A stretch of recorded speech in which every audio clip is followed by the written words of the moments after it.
So people who are online today, मैं जो extra question है ना वो खाली ऑफलाइन करवाऊंगी. If you are not taking efforts to work down to the class, तुम ये मत सोचना तुमको एक्स्ट्रा चीज़ें मिलेंगी फिर घर बैठे बैठे.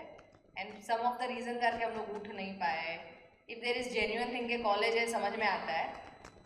ऐसे रीज़न के लिए अगर आप घर से अटेंड कर रहे हो then there is no point in sharing anything extra with you people.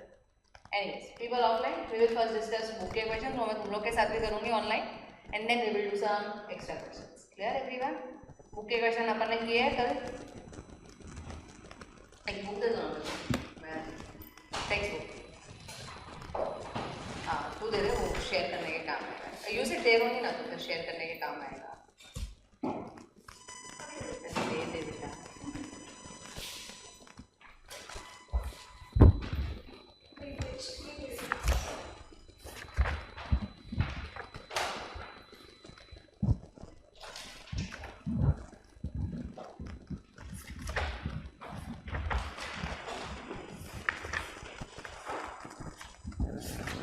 से बोला था ना मैंने.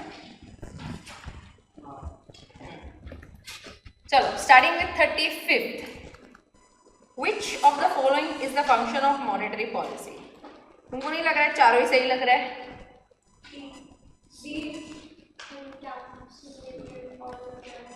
हाँ क्या सी लिखा है पीछे कहने.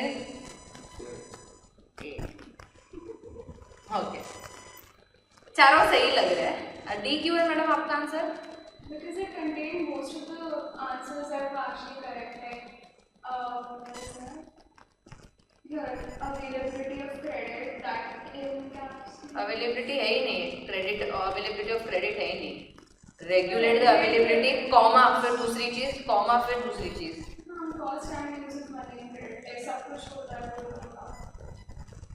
It includes ABC also. कहाँ एक्सचेंज रेट का कवर्ड है? Not all of them, but C भी कहाँ कवर्ड है? Nor A is covered nor C is covered. but it's still DOP. क्योंकि पीछे से डी दिया है. नहीं, I didn't see पीछे का actually.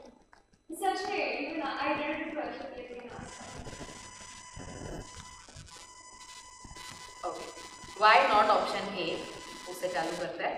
डायरेक्ट राइट आंसर बता दूंगी तो कंफ्यूजन नहीं समझेगा. ये क्या बोलता है? It regulates the exchange rate and keeps it stable. अभी डॉलर चल रहा है 90 जितना कुछ पहुंच गया है. कहना है आरबीआई का हाथ है उसके पीछे. कहने नो, आरबीआई का तो फंक्शन हुआ नहीं है डॉलर और एक्सचेंज रेट का भाव नक्की करना. आरबीआई नक्की करता है क्या रेट रहेगा. कहने से demand and supply forces decide करते हैं डॉलर रेट. फर्स्ट ऑप्शन तो एलिमिनेट हो गया. It does not decide the exchange rate. Clear? Second, regulate the movement of credit to corporate sector. RBI decide करता है कि कंपनी को कितना लोन मिलना चाहिए कि कमर्शियल बैंक डिसाइड करता है? कमर्शियल बैंक डिसाइड करता है कि उसके क्लाइंट को कितना लोन मिलेगा या नहीं मिलेगा. So option B is also not possible. Option C, regulate the level of production and prices. कितना प्रोडक्शन होना चाहिए कंट्री में आरबीआई डिसाइड करता है. गुड्स एंड सर्विसेज कितने प्रोड्यूस होंगे. किधर है मॉनेटरी पॉलिसी? हमें तो मॉनेटरी पॉलिसी कौन बनाता है?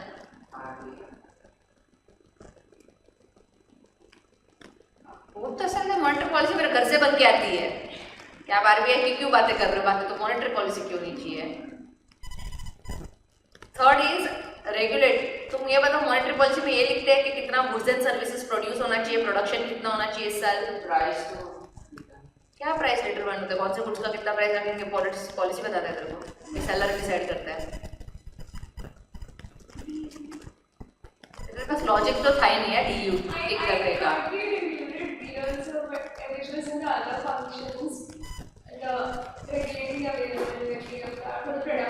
जिधर भी तुमने A B C D D छोड़ के कुछ भी लिखा है उधर मस्त कट करके डी आंसर लिखो.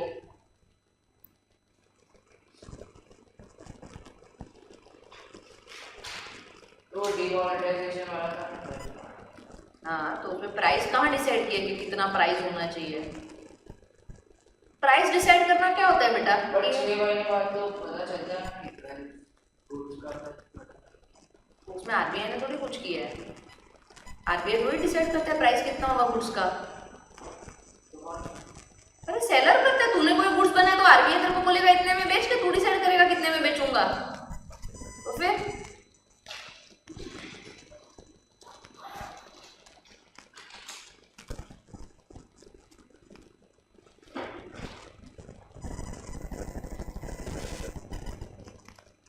डी कर दो। सेकंड 36 वाला तो बहुत सिंपल है। Main objective of monetary policy in India is, किसी का बी के अलावा कुछ आया है? कहने बी है ना पक्का। The monetary transmission mechanism refers to, ये तुमको अगर याद होगा तो हमने बुक में लिखा है शायद। हाँ अभी 38। A contraction in monetary policy induce increase in interest rate. एक मिनट अभी डिस्कस करने से पहले तो कॉन्ट्रैक्शनरी मॉनेटरी पॉलिसी क्या होता है? Monetary policy are of two types, contractionary and expansionary. Contractionary monetary policy में तब करती हूँ जब मार्केट में इन्फ्लेशन बहुत बढ़ गया और मुझे भी मार्केट का साइज थोड़ा छोटा करना है। कॉन्ट्रैक्शन, एक्सपेंशन, समझ में आ रहा है? मेरे को अगर मार्केट का साइज छोटा करना है तो मैं क्या करूंगी? बढ़ा दूंगी, लोन भी महंगा कर दूंगी। तो अगर इंटरेस्ट रेट मुझे बढ़ाना होगा, दैट मीन्स अगर इंटरेस्ट रेट में बढ़ाती हूँ तो कहना है इसे कॉस्ट ऑफ कैपिटल और कॉस्ट ऑफ बोरोइंग बढ़ जाएगा। अगर कॉस्ट ऑफ बोरोइंग मतलब लोन लेने वाला चीजें बढ़ जाएगा तो लोग लोन लेंगे कि नहीं लेंगे? नहीं लेंगे, डिस्करेज हो जाएंगे। तो अपने आप we can achieve contraction. Point A.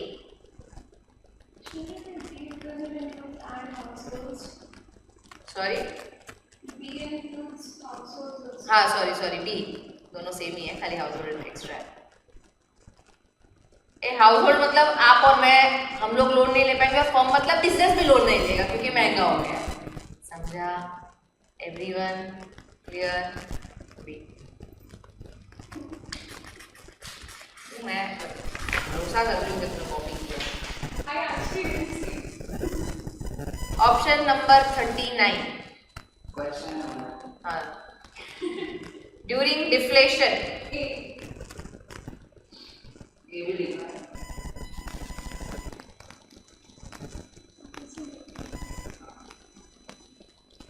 A Q can मेरे को बताएगा। ए क्यू तेरा ये आया है, पहले तो वो बता। पक्का?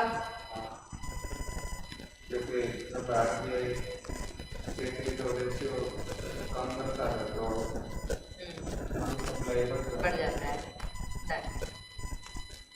40 which of the following statement is correct? The CRR has to be maintained by bank with RBI, the SLR required for perfect. 41 ये भी सिंपल है भाई। तेरा भी सी आया है कि नहीं? हाँ। कैनिल 42 डी कैसे है बता ना मेरे को। हाँ डी। नहीं कैसे है, क्योंकि वो आंसर रॉन्ग है। मुझे एक मिनट रुक जा, लेट अस जस्टिफाई। उसका हर आंसर राइट आ रहा है, जस्टिफाई हर एक आंसर में गलत जस्टिफिकेशन है मैडम ने राइट लाया है। मुझे इस राइट था। रुक जा भाई, पहले उसको बोलने तो दे कि उसने डी कैसे लाया है।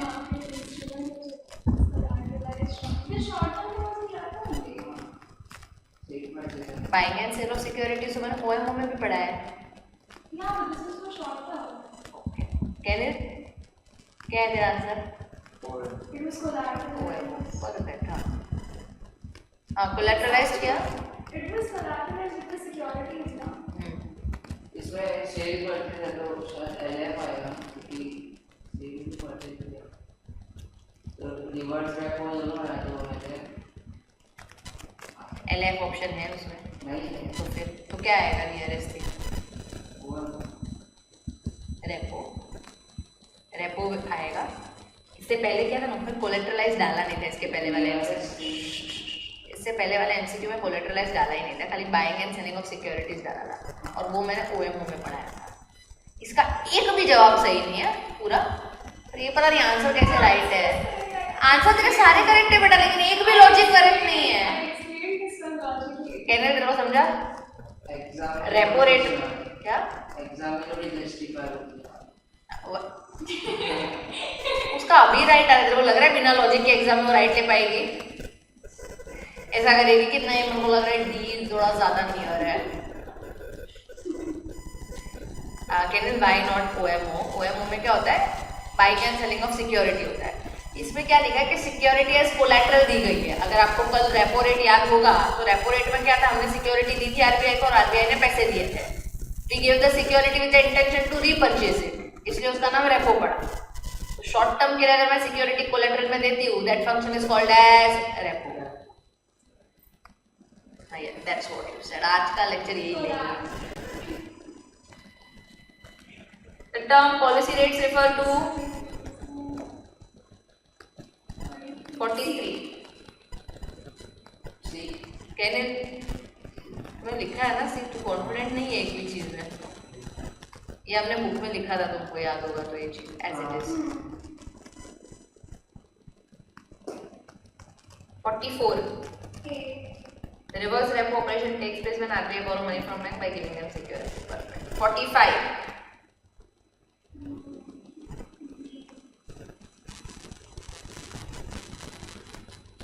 अभी सॉल्व मत करो, आपने अपनी बुक में क्या लिखा है वो देख के बताना है। क्या? B B. B madam B. 46. Open market operation is an instrument in which buying and selling of that. 47. D. D बाजू वाला बी कैन। ऑनलाइन किसी को कुछ डाउट है 35 to 47 में तो ये डिस्कस होंगे। एक्स्ट्रा क्वेश्चन मैं इनके साथ अलग से करने वाली हूँ। नो ओके क्लियर इधर तक? Doubts everyone?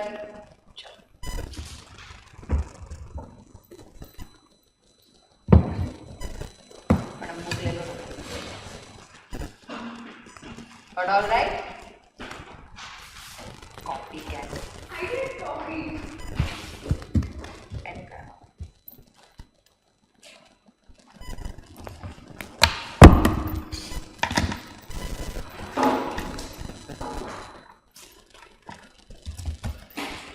चलो फटाफट यूनिट रिवाइज कर लो ये वाला मॉनेटरी पॉलिसी। अब तक जो हमने नोटबुक में लिखा है। यू हैव 7:35 हुआ है, 5 मिनट। 7:45 या 10 मिनट चाहिए रह के, पूरा चाहिए मेरे को रिवाइज करके। आपकी और 10 तो तेरे को नहीं पता तेरे को कितना टाइम लग सकता है अच्छे से रिवाइज करने में? ठीक है, तेरे लिए 5 मिनट्स, बाकी सब मेरे 10 मिनट्स। अब तू देख, मेरी मर्जी ना।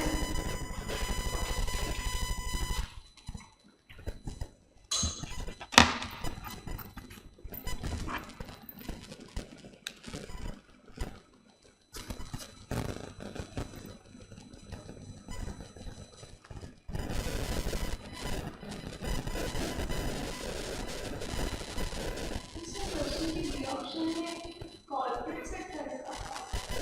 I thought it was productive sector. वो भी तेरा भी नहीं आया। No, because my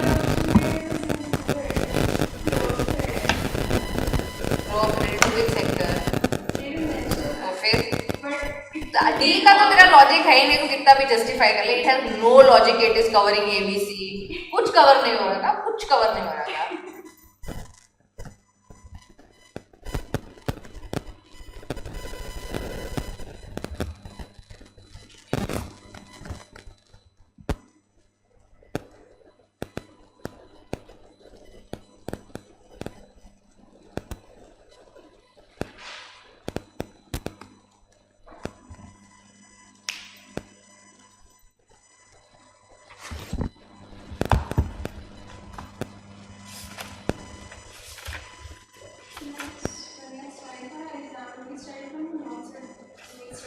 मैडम मैं बताऊंगी। You can't keep quiet and study ना। I have notice this since last 2 lectures. नहीं तू चुप नहीं रह सकती। शांति से ना अभी 10 मिनट एक बार कोशिश कर पढ़ लेने की। मैं सब बताऊंगी। I understand there are lot of confusion, plus आगे का भी तुम्हारे पास नोट्स नहीं है, किधर से पढ़ोगे। Figure out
nations. Nation. that's it.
चलो गाइस बुक बंद।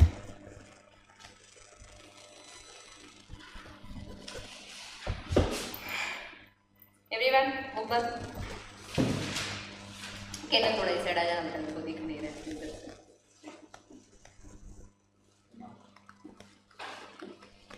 मैं गुस्सा हो गया।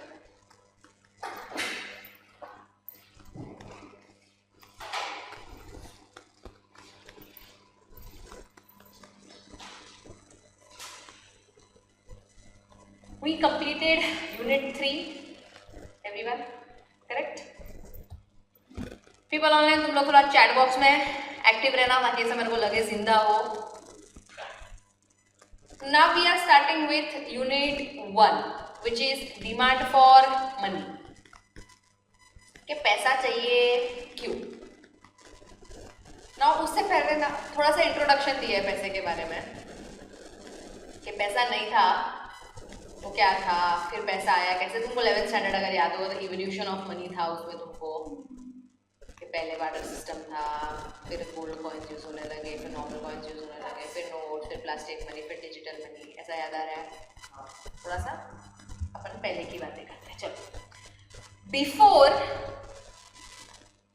Money was invented what we used to do? Barter barter barter. People online किसी बस पे अलग आंसर। मनी के पहले क्या होता था? जल्दी जल्दी टाइप। Barter, okay, barter. तो पता है उससे भी पहले हम लोग एनिमल स्किन यूज करते थे। Animal skin as money. फिर बार्टर स्टार्ट किया।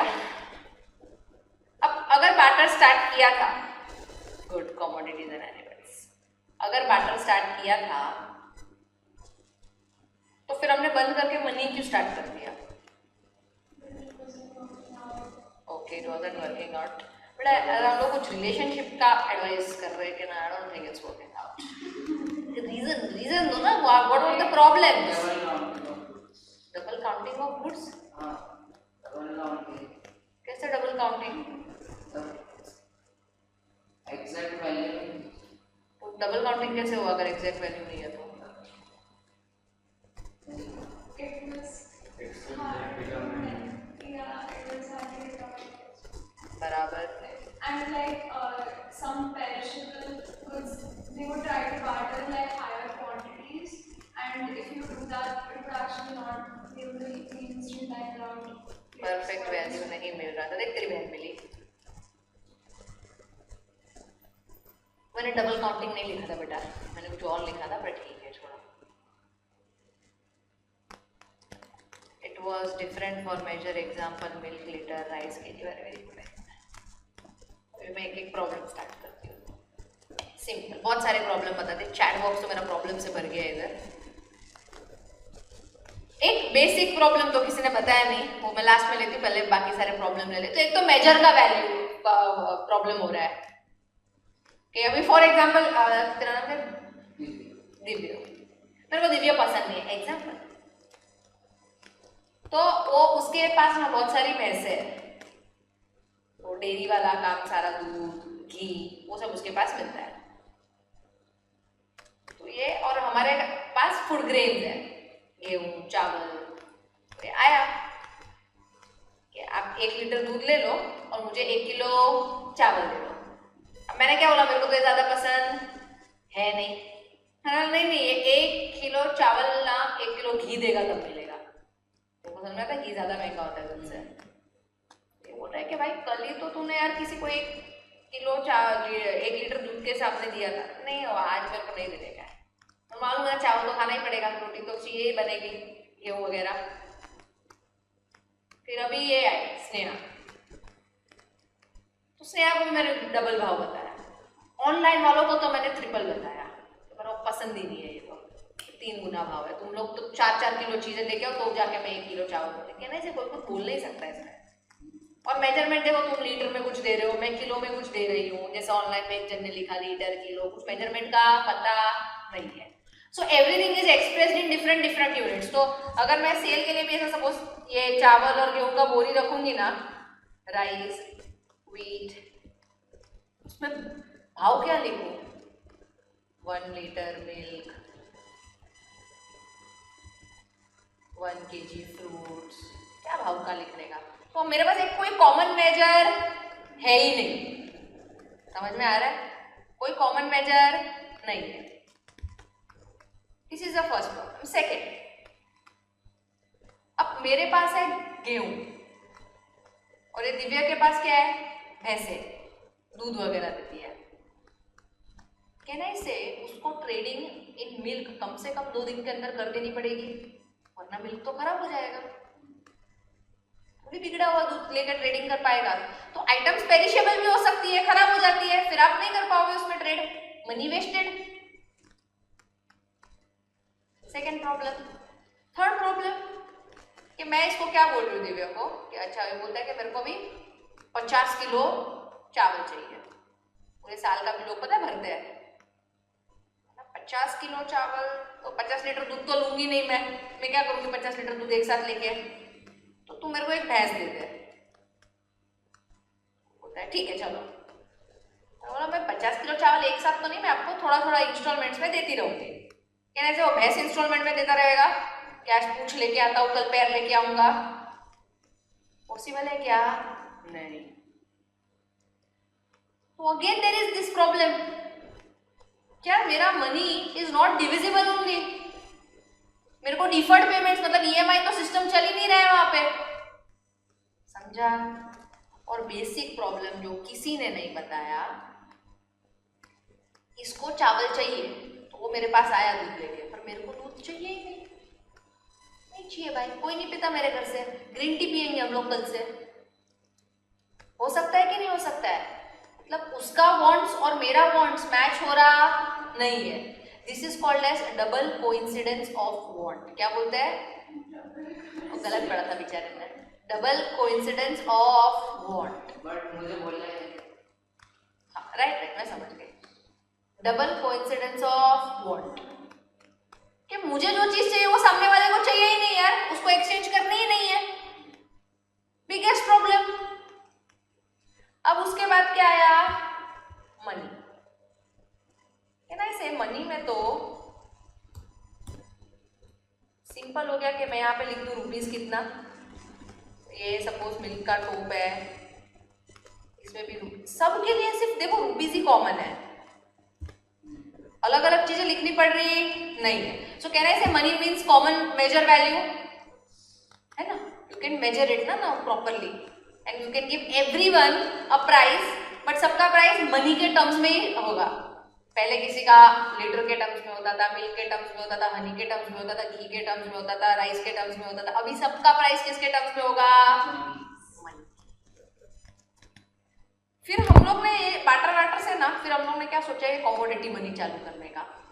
बाटर के बाद डायरेक्ट मनी नहीं आ गया था, कॉइन्स नहीं आए थे, कॉमोडिटी के कोई भी एक चीज को उठाते हैं और उसको एज अ मनी डिक्लेयर कर देंगे and everyone will use that. You know what was the widely used commodity as money? People online, any guesses? Stone, leaves. या अलग ही क्रिएटिविटी जोन में है, किटी वाले उनोस, चलो पत्ते यूज करते हैं, गोल्ड, ग्रेन, यानी गोल्ड इज नॉट कमोडिटी। तो No, I mean it was just bad thing. Minerals, metals, क्या बताती हूँ, the highest used commodity was salt.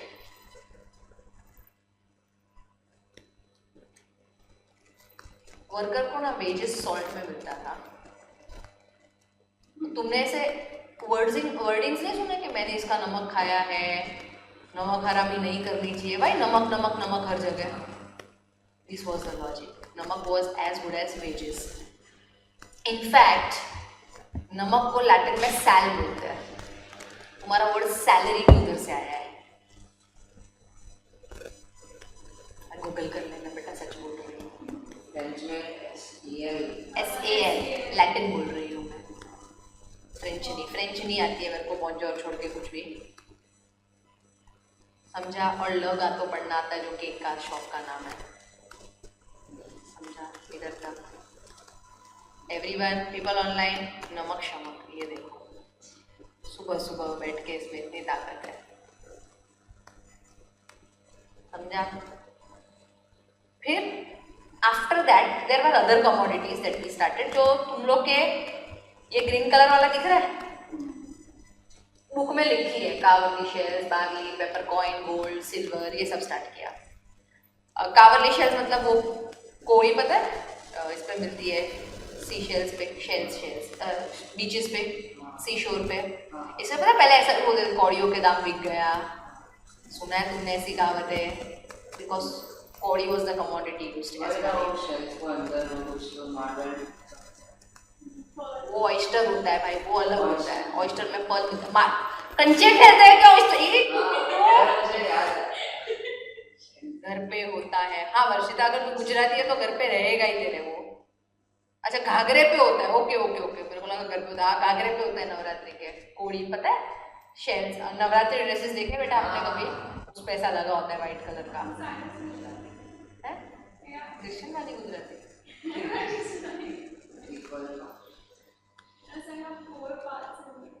Fourth part से। अरे ना हम लोग वो मिनी हिंदुस्तान डिस्कस करेंगे ब्रेक में, because I think it will take time. समझा इधर तक? पीपल ऑनलाइन पीपल ऑफलाइन दोनों को। फिर ये कमोडिटीज में क्या प्रॉब्लम आने लगा? एक कमोडिटीज पेरिशेबल हो सकती है, स्टोर करने में इशू हो सकता है। कितना नमक लेके जाएगा इंसान कुछ महंगा खरीदना रहा तो वापस कमोडिटी को यूज नहीं कर सकते। फिर हम लोग ने गोल्ड सिल्वर के कॉइन्स चालू कर दिया। अब गोल्ड सिल्वर के कॉइन्स में क्या प्रॉब्लम आ रही थी? गोल्ड सिल्वर के कॉइन्स तो ड्यूरेबल है, ऐसा भी नहीं है कि खराब हो जाएंगे, पेरिशेबल भी नहीं है, लंबा भी चलते हैं, लॉन्ग लास्टिंग भी है। तो क्या प्रॉब्लम आ रहा था उसमें? रेयर। पर बनाए क्यों फिर उसके कॉइन्स? Kingdom to kingdom. हाँ पता है कुछ तो क्या हुआ पीछे? आंसर दे तो दे नहीं पा रही अब। क्या गोल्ड सिल्वर में क्या प्रॉब्लम है? अरे लिमिटेड रिसोर्स था वर्षिता, तो बनाया ही क्यों हमने फिर? किसने बोला था गोल्ड सिल्वर के कॉइन बनाने के लिए?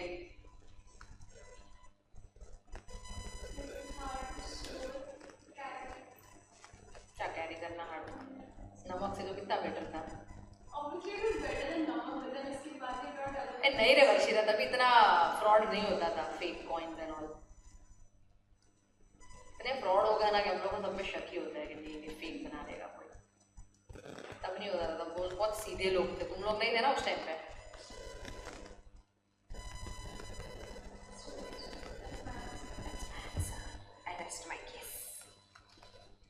अब ना स्टार्टिंग में क्या होता था, मैंने पहले तो एक ये किंगडम वाला प्रॉब्लम जो ये कैनिल ने बताया। पहले कॉइन का कुछ शेप नहीं होता था, कुछ तो वाकड़ा तिकड़ा बना देते थे। उसमें राजा है, 100 में से जो रानी उसको अच्छी लगती है उसकी फोटो डाल देगा और कॉइन बना देते हैं।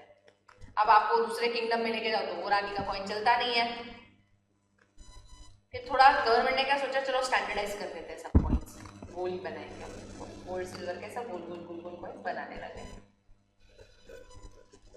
तभी ना ये गोल्ड सिल्वर के भाव इतने बढ़ते नहीं थे, स्टेबल था। उनको पता है भारत सोने की चिड़िया थी, तो स्टेबल था, अपने पास बहुत पैसा था, तो बाद में लूट के लेके गए ये लोग।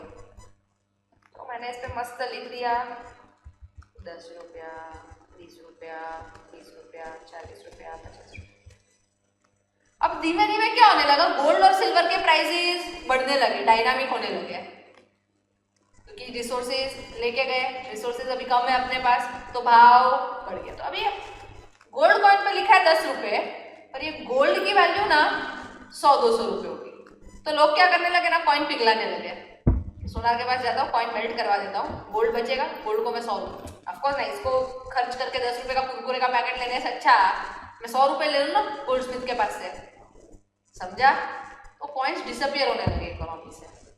तो तभी लगा कि नहीं, ऐसा गोल्ड सिल्वर तो नहीं चला सकते, ऐसे तो लोग बेच बेच के खाली कॉइन ही खत्म कर देंगे। तो then they started with something called as token coins. क्या बोलते हैं? अभी अपना जो 1 रुपये का सिक्का है, जो 5 रुपये का सिक्का है, ये सारे सिक्के हार्डली, जैसे 5 रुपये का सिक्का ना हार्डली कुछ 20 या 30 पैसे का बनता है, 10 या 20 पैसे का बनता है। तुम पिघला के कुछ कर सकते नहीं हो। ये तो कहना ही सिर्फ फर्स्ट केस के वैल्यू में। पहले तो कैसा होता था, जब भी गोल्ड सिल्वर के प्राइसेस इतने डायनामिक नहीं थे, तो अगर मेरे को 10 रुपये का कॉइन बनाना था ना, तो मैं वो कॉइन बनाने के लिए 10 रुपये का गोल्ड यूज करती थी। वो तो बाद में गोल्ड का प्राइस बढ़ गया। तो कैन आई से in first case the face value of coin, face value कितना है कॉइन का? 10 क्या 100? फेस पे क्या वैल्यू लिखा है कॉइन के? तो किसका फेस वैल्यू पूछ रही थी मैं? कॉइन का फेस वैल्यू क्या था? हम लोग ने कितने रुपीस का गोल्ड यूज किया था उसमें? 10। तो कैन आई से intrinsic value and face value is same, तो बाद में प्राइसेस बड़ा बढ़, पहले तो मैंने यही विचार से बनाया था कि जितने का कॉइन है उतने का ही गोल्ड यूज करूंगी मैं, बराबर। मतलब जितना मेटल यूज किया है, जितना अंदर का वैल्यू है, उतना ही वैल्यू बाहर लिखा है। अभी क्या हो रहा है सेकेंड वाले केस में, face value is much greater than intrinsic value, बराबर। No. No, it is. अच्छा, मतलब 5 रुपए का coin. Oh, sorry, I got अच्छा, आंसर नहीं दिया ना बेटा, कंफ्यूज तो होगी तू, समझा? हाँ, क्या डाउट है तेरे को? क्या तू नो क्या बोला, उल्टा होगा? तूने बोला कि नो हाँ, no. Intrinsic. इस 5 रुपए के तेरे सिक्के में 10 रुपए का मेटल यूज किया है, तो वापस लोग यही करेंगे, 10 रुपए का मेटल होगा तो 5 रुपया पिघला के मैं मेटल बेच लूंगी। मेटल 10-20 रुपए का ही डाल रहे हैं, 10-20 पैसे का ही डाल रहे हैं हम लोग कॉइन में अभी। In fact we are so Indian I will tell you. पहले ना, अगर तुम लोग को मालूम होगा तो 5 रुपए का जो कॉइन होता ना, बहुत फैट आता था, अगर तुम्हारे पास है तो कभी तुमने देखा होगा। अभी तो पतला सा गोल्ड कॉइन आता है, पहले बहुत फैट आता था 5 रुपए का कॉइन। वो कॉइन में से अगर आपको कॉइन को ऐसे कट करके ब्लेड्स बनाओ ना, तो 10 ब्लेड बन सकते थे उससे। एक ब्लेड 2 रुपए का बिकता था, तो लोग 5-5 रुपए का कॉइन लेते थे, उसमें से ब्लेड बना के 10-10 रुपए में बेचते थे। 5 रुपए का कॉइन भी पतला करके, वे भी आर वेरी इंडियन, लोग कुछ भी कर सकते हैं। तो अपने यहाँ वो बहुत स्ट्रॉन्ग सिस्टम लाना पड़ता है, जुगाड़ बहुत है लोगों के पास यहाँ पे। तुमको समझा? पहले जो ये जो कॉइन है ना, जहाँ पे face value is equal to intrinsic value, उसको कहते हैं फुल बॉडीड कॉइन्स। क्या कहते हैं? बॉडीड, बॉडी मतलब उसका वैल्यू उतना ही है, फुल बॉडीड कॉइन्स। और अभी के जो कॉइन्स होते हैं जहाँ पे इतना अंदर का माल भरा नहीं है, are called as token coins. क्या बोलते हैं? समझा ये दोनों?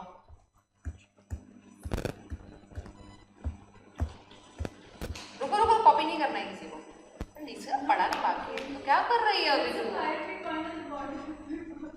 मैडम मैंने बोला अभी दिखाओ सबको। You will I think increase my patience level a lot. Characteristics of money, अभी जो नया नया पैसा आया है अपने पास, ये जो नोट्स की बात कर रही हूँ। आइडियली मैं ये चैप्टर का इंट्रोडक्शन कैसे करती थी ना, वैसे अपने पास जो पैसा है ना, सब दिखा के 500 का नोट, 20 का नोट, 50 का नोट ऐसा दिखा देते, ऐसा सब मनी और ये सब। इतना नजर लगाते हैं लोग, हर बार जितनी बार मैंने ऐसा 500 का नोट दिखा ना क्लास में, पता नहीं उसी दिन खर्च कैसे हो जाता है, इसलिए मैं कोई पैसा नहीं दिखाती क्लास में। ऑनलाइन भी क्या, ऑनलाइन नजर नहीं लगा सकते क्या लोग? नजर तो कहीं से भी लग सकती है। हर बार मैं यूज करती ही नहीं हूँ, और जिस दिन क्लास में एक बार तो 2 नोट दिखाई थी, दोनों खर्चा हो गए। अब मैं नहीं करती ये सब, छोड़, मेरे पैसे खर्चा हो जाते हैं। तो अभी के जो नोट्स है, कैन आई से वो note you can give it to anyone in India and they will accept it. हाँ के ना? Yes, these notes are generally acceptable. तुम लोग यार ये नोट अगर पॉकेट में भूल गए, जीन्स चली गई धोने में, तो कहने से पूरा नोट का चूरा चूरा बाहर आएगा क्या? हाँ, डाला है क्या कभी? कुछ नहीं होता है नोट को मैडम, खाली गीली होती है, वो सुखा देने का, उससे और उससे ज्यादा कुछ नहीं होता। फट के हाथ में नहीं आ जाती नोट, अनलेस तुमने ही फटी हुई नोट डाली होगी तो। Our notes are very durable. ऐसा नहीं है कि जरा सा कुछ हुआ तो फट जाएगी, पूरा वॉश करके। मैंने कितने सारे ऐसे पैसे निकाले हैं, कुछ नहीं होता, बस खाली सुखाना पड़ता है 2-5 मिनट के लिए, या तो इस्त्री कर दो, बहुत गहरी रहेगी तो उस पर रुमाल डाल के करने का, सब बेवकूफ़ की तरह डायरेक्ट नहीं चिपकाने का इस्त्री पे, समझा? So notes should be durable. Third thing, effortlessly recognisable. अभी टाइम 500 की तो नहीं, 1 मिनट, ये कौन सा नोट है? कहने से मैंने जो फेस तुमको दिखा उसमें 20 तो लिखा नहीं है, तो भी तुमने बोल दिया 20। This shows that our notes are effortlessly recognizable, recognize हो जाता है इजीली। 20 रुपए का नोट, समझा everyone? Difficult to counterfeit. Difficult to counterfeit मतलब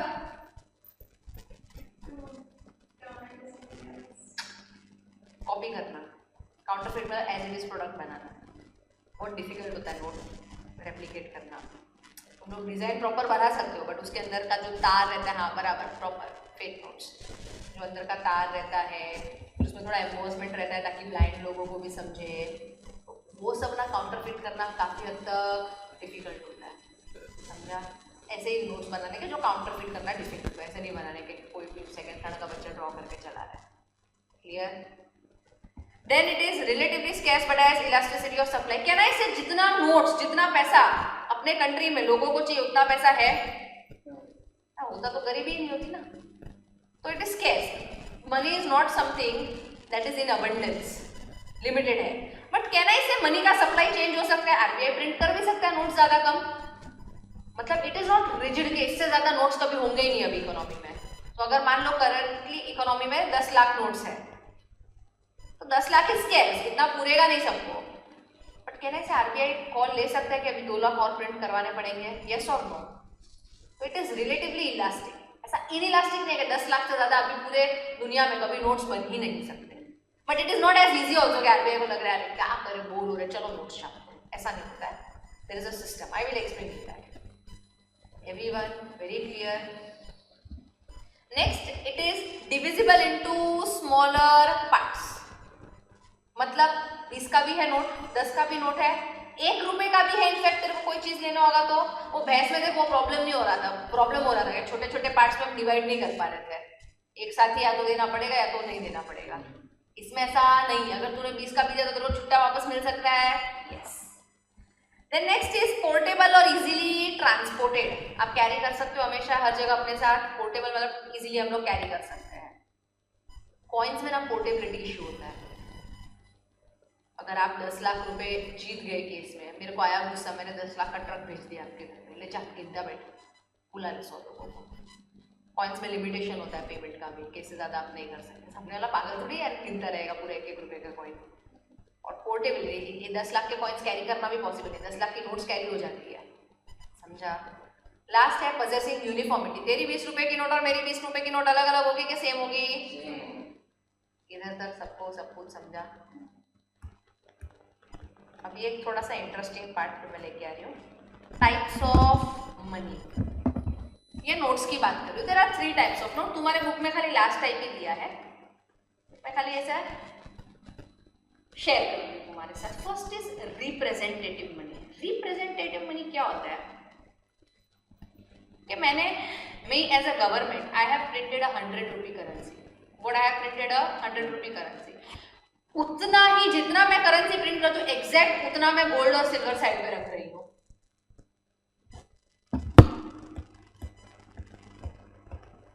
मैंने 100 रुपए का नोट प्रिंट किया, उसके सामने 100 रुपए का गोल्ड और सिल्वर का रिजर्व्स रखा है, एग्जैक्ट 100 रुपए का ही। मतलब जितनी जितनी मैं नोट प्रिंट करी उतना उतना रिजर्व्स रख रही हूँ। So my note is represented by golds and silver.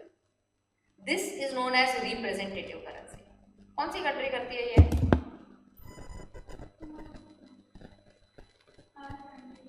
तेरे को लग रहा है अपने पास जितनी नोट है उतना गोल्ड और सिल्वर पड़ा है? This practice was followed by UK once upon a time। अभी तो लोगों ने भी बंद कर दिया। वो लोग क्या हर कंट्री को लूट के गए थे ना, तो बहुत सारा सोना सिल्वर पड़ा था उनके पास, वो लोग ये नोट्स प्रिंट करते थे कि हम लोग जितनी नोट प्रिंट करते हैं it's a very prestigious thing for a nation कि जितनी नोट्स है उतना गोल्ड और सिल्वर का रिजर्व है। अभी किसी के पास इतना नहीं है, स्कैर्सिटी हो गया है। तो now people have started with different. Second is convertible. एक कन्वर्टेबल ना, पहले अब मेरे कंट्री के पास ना इतना गोल्ड तो है नहीं, तो मैं अगर 100 रुपए की नोट प्रिंट कराती हूँ ना तो उसके सामने 2 चीजें रखती हूँ। 40 रुपीज का गोल्ड रखा है, 60 रुपीज की गवर्नमेंट सिक्योरिटी रखी है। 40 रुपीज का गोल्ड है, 60 रुपीज की government security. And this currency is convertible. Convertible का क्या मतलब है कि अगर मान लो मेरा एज हो गया रिटायरमेंट का, मेरे पास बहुत सारे 100 के नोट्स पड़े, मैंने वो बैंक में जाके सबमिट कर दिया, तो बैंक वाला मेरे को क्या देगा? 40 रुपीज के, मैंने मान लो 100 नोट सबमिट किया 100 रुपीज के, तो 40 × 100 का गोल्ड देगा मेरे को और 60 × 100 का शेयर देगा। मतलब मेरा करेंसी मैंने कन्वर्ट करा लिया उन एसेट्स में जो करेंसी के पीछे पैकिंग में रखे थे। इंडिया में तुम करा सकते हो ऐसा, तो बैंक को 100 रुपये का नोट देगा और ऐसा बोल सकता है कि भाई मेरे को 40 का गोल्ड दे। मतलब इंडिया का कन्वर्टेबल भी प्रिंट नहीं करता। Convertible once upon a time was Russian money, rouble. Rouble पता है ऐसा, रशिया के मनी को रूबेल बोलते हैं, रुपीज नहीं बोलते हैं। हाँ, जैसे यूएस के मनी को डॉलर बोलते हैं, रशिया के मनी को रूबेल्स बोलते हैं। Rouble was convertible once upon a time. अब मेजॉरिटी कंट्रीज कौन सी प्रिंट कराती है? इनकन्वर्टेबल। मतलब ना गोल्ड एंड सिल्वर रखा है, ना कन्वर्जन का ऑप्शन दिया है। इनकन्वर्टेबल। अभी ये जो नोट है मेरे पास, थोड़ा बड़ा नोट ले रही हूँ। कितने रुपए का है ये नोट? क्या नहीं से इसमें 100 रुपए का पेपर यूज हुआ होगा बनाने में? नहीं, हार्डली 1 रुपए का, और ये तार रहेगा 2-3 रुपए का बस। तो कहना इसे दिस मनी, अगर मैं ये 100 रुपया हटा दूं इसमें से, गवर्नर का साइन हटा दूं, तो इट इज वर्थलेस। कागज ही हो गया ना, कुछ वैल्यू है इसका? पीपल ऑनलाइन, कोई वैल्यू है इसका? अगर ये 100 रुपया और गवर्नर का साइन इस पे हट गया तो? हाँ, नहीं नहीं नहीं नहीं नहीं, ओके, कोई वैल्यू नहीं है। These are materially worthless. तो अगर कागज का टुकड़ा मटीरियली वर्थलेस है, 2 रुपए का कागज में लेके क्यों घूम रही हूँ फिर? कैन आई से because my nation has decided to adopt this paper as 100 rupees? Yes. इसमें 100 रुपीज वाली कोई बात है क्या? नहीं। कुछ भी 100 रुपीज वाला माल है क्या अंदर? नहीं। But why I am using this as 100 rupees? Because my nation has told that this will be known as 100 rupees. Otherwise it is worthless. Convert भी नहीं होता है। बैंक में जाकर थोड़ी बोल सकती हूँ 100 रुपए के सामने मेरे को बॉन्ड्स दे दे तू। कन्वर्टेबल भी नहीं है, उसके अंदर वैल्यू भी इतनी नहीं है। But I am deciding that this will be 100 rupees. This is the purchasing power I am having. Why I am having this purchasing power? Because my nation has decided that this will be my 100 rupee note. इसको तुम exchange कर सकते हो। तो this is inconvertible currency. Convert नहीं हो सकता, value भी नहीं है। This is also known as fiat money. क्या बोलता है? This is a name. हाँ, तो तुमको आ सकता है fiat money is what? Fiat money is materially worthless. इसका कुछ वैल्यू है? मटीरियली अंदर कुछ मटीरियल है इसमें 100 रुपए वाला? नहीं। But simply has value because nation collectively agrees to ascribe a value to it. मैं अग्री करती हूँ कि 100 रुपया है, मैं जिसको दूंगी वो अग्री करेगा 100 रुपया। Why? Because my government, my nation has said that this is 100 rupee. समझा? पीपल ऑनलाइन, पीपल ऑफलाइन दोनों को अस्क्राइब मतलब मैंने इसको 100 रुपीज का वैल्यू दिया है। समझा everyone? Otherwise it is materially worthless. हाँ हाँ, अभी खर्च हो जाएगा, 120 खर्चा हो जाएगा। कुछ तो आएगा, लेकिन अभी स्कूटर में हवा नहीं होगी। कुछ तो ऐसा एकदम यूनिक एक्सपेंस आता है, ऐसा नहीं खाने पीने में। खाने पीने में तो रोज ही हो रहा है, तो मैं गैस भी नहीं कर पाऊंगी कि किसी की नजर लगने की वजह से हो रहा है, क्योंकि रोज का ही खर्चा है। और बाकी तो बहुत और चीजें होती है जिसमें पैसा चला जाता है। समझा? लिखना चालू कर, हेडिंग डालो, unit 1, demand for money.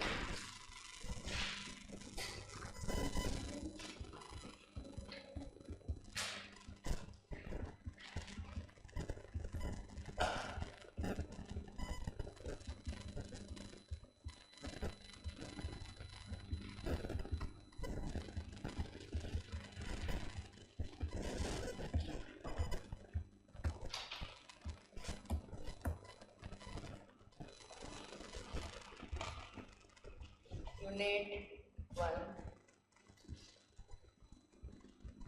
demand for money.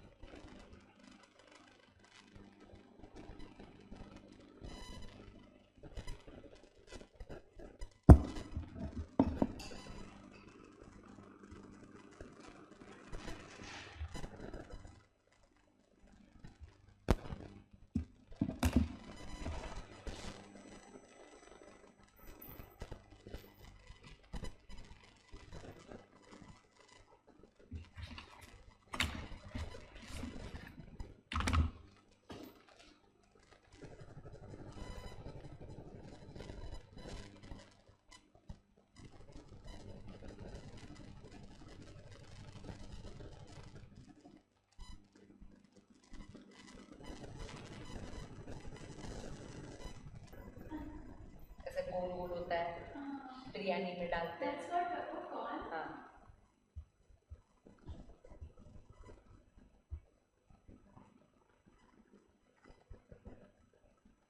इधर तक हो गया है ना सबका बाटर वाला।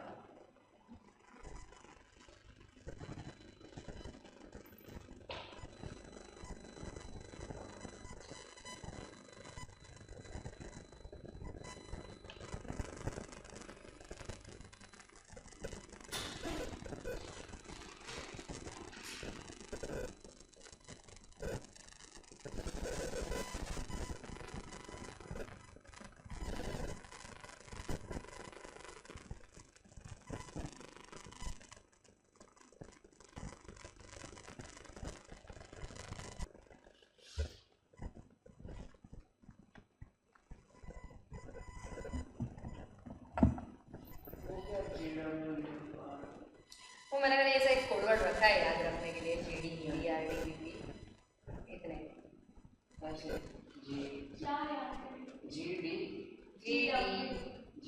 है, GDEDRDPP। तो D का मैंने डाला है, मैंने नीचे लिख दिया है। अरे नीचे दिखा है ना डिविजिबल आगे बाद। अच्छा वो It's word. अरे वो कैसे पता चलेगा? वो ऊपर का कोड वर्ड देख के मेरे को समझ में नहीं आ रहा है, ये सीक्वेंस मिस हुआ है तो अलग से डाल दिया है। सीक्वेंस तो दिया है ना ऊपर। वो बात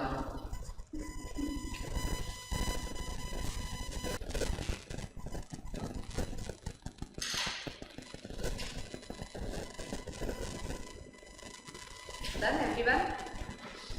8:25 हो रहा है, 8:40 को I'll see you.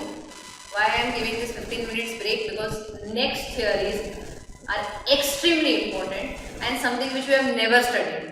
ये कॉइन वॉइन का तो थोड़ा मालूम भी था 11th में, इसके बाद वाला कभी पढ़ा ही नहीं है, पहली बार आ रहा है सिलेबस में, तो थोड़ा मेरे को अच्छा खासा अटेंशन चाहिए रहेगा उसके लिए। Take a 15 minutes break, please relax.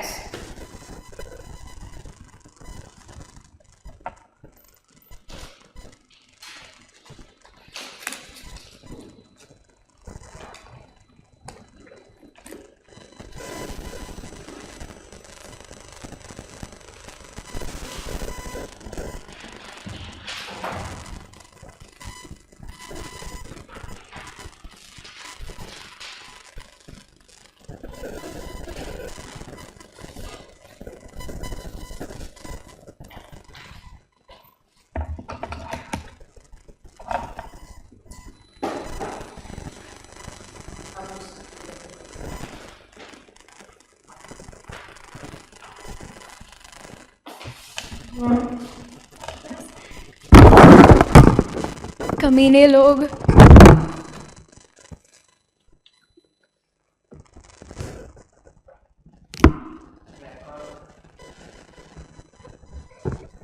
He'll have to remove from the recording.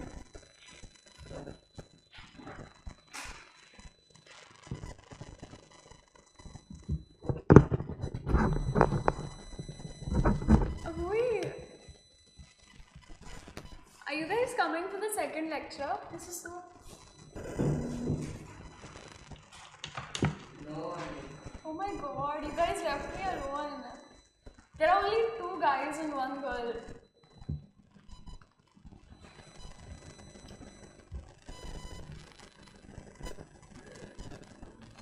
Do you think this will scold me if I draw something?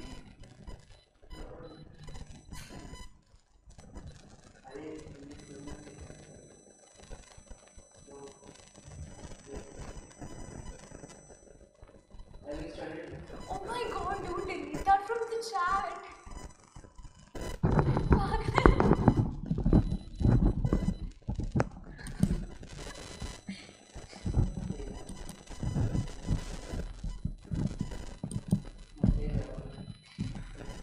Kruti. Should I let Miss see this or should I delete it?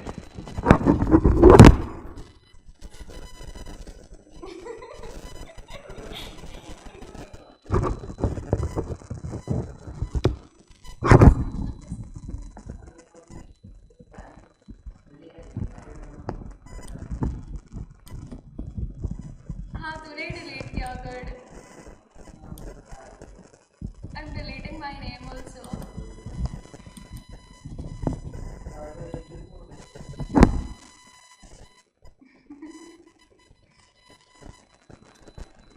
Morning classes are better. Afternoon के भी need because college start हो रहा है next week से. But सबको attendance थोड़ी होना चाहिए. हाँ लेकिन first days and वो सब है तो like So एक week या अलग. actually कुछ teachers are teaching at universities like law sir, so then you won't get his lectures.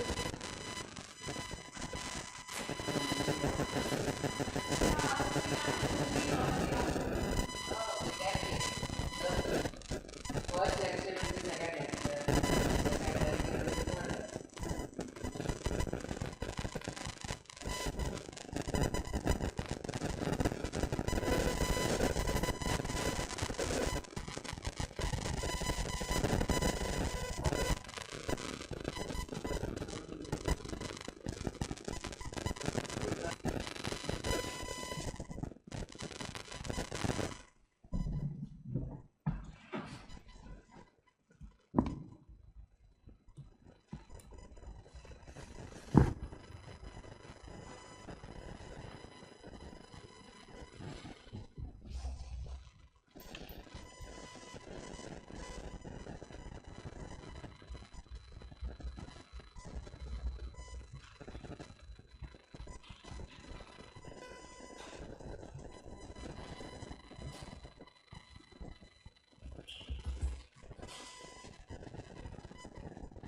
everyone pay attention.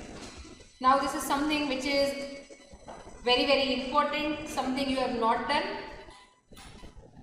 Now there are various theories of money that has been given. Theories of money का क्या मतलब कि कितना demand चाहिए, कितना demand है पैसों का, ये अलग अलग थियरीज दिया है. Now whenever you develop a theory, you understand कि थोड़ा assumption होगा, फिर एक थियरी बराबर नहीं होगी, कुछ फ्लॉ होगा उसमें, इसलिए दूसरी आएगी वो फ्लॉ को ठीक करते हुए, फिर उसमें जो फ्लॉ होगा उसके लिए तीसरी आएगी, and that is how we develop things. Clear? तो first theory that we are starting कि कितना पैसा चाहिए. Now long back there was no concept of savings. तो अगर सेविंग नहीं करते तो क्या करते हैं? यूएस में तुम देखो, रिसेशन से पहले ये कॉन्सेप्ट था ही नहीं. जितना पैसा वो लोग खर्चा करते, जितना पैसा कमाते उतना खर्चा कर देते हैं. खर्चा किस पे करते हैं लोग? पैसा तुमको मिल रहा है, तुम किस चीज पे खर्चा करते हो? नेसेसिटीज, कंफर्ट, लग्जरी, अलग अलग चीज़ें. तुमको फ़ोन चाहिए, आईफोन चाहिए, लैपटॉप चाहिए, मैकबुक चाहिए, या तुमको बेसिक कपड़े चाहिए. ठीक है, तो अभी अपन थियरी समझने के लिए अज्यूम कर लेते हैं कि तुम लोग की डिमांड्स क्या क्या है. 1000 रुपये का 2 टी शर्ट्स, कितना हुआ टोटल? ठीक है. और 50,000 का एक फोन. टोटल रिक्वायरमेंट कितना है मनी का? 50. People online, pay attention, utmost attention. तुम लोग को समझ रहे हैं 52 किधर से आया है? मुझे 1000 रुपये के 2 टी शर्ट चाहिए और एक लैपटॉप चाहिए, and this is my requirement. तो how much money I am demanding? 52,000. अब ये 52 डिराइव कैसे हुआ? 52 कैसे आया? Can I say I multiplied the transactions into price, बराबर? Commodity multiply by price. आके ना, टी शर्ट में मुझे कितने ट्रांजैक्शन करने थे? एक का प्राइस क्या है? लैपटॉप में मेरे को कितना ट्रांजैक्शन करना है? प्राइस क्या है? एंड टोटल आया मेरा 52,000. तो 52,000 is nothing but transaction into price.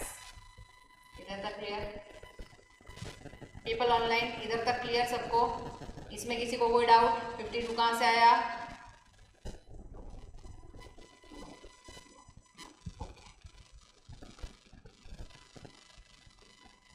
Now, since the money required in the economy is 52,000,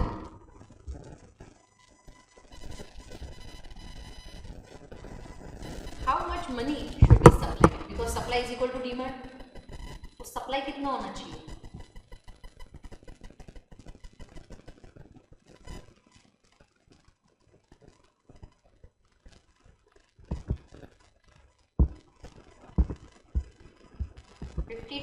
demand है. हमने इकोनॉमिक्स माइक्रो में भी देखा होगा, डिमांड सप्लाई हमेशा मैच करते हैं. मिसमैच होता है तो वापस प्राइसिंग में जुड़ जाता है. तो सप्लाई कितना होना चाहिए? 52,000. जितना डिमांड है उतना ही सप्लाई करना चाहिए. तो गवर्नमेंट नोट कितने के प्रिंट करेगा? बोलो 52,000. पीपल ऑनलाइन आओ. 52,000. अभी हम 52,000 को साइड पे रख रहे हैं और छोटा अमाउंट ले रहे हैं. सपोज मेरा रिक्वायरमेंट है 80 रुपीज़. क्या है? तो तुम्हारे हिसाब से सप्लाई भी होना चाहिए 80 रुपीज़, विच इज करेक्ट. तो demand is equal to supply. और प्रिंट नोट्स करवानी चाहिए हमें 80 रुपीज़. अब इकोनॉमी में 4 लोग हैं.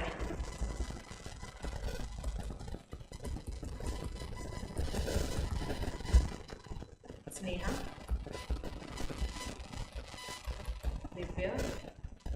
कैनिल के क्रैनिल, कैनिल और वर्षा.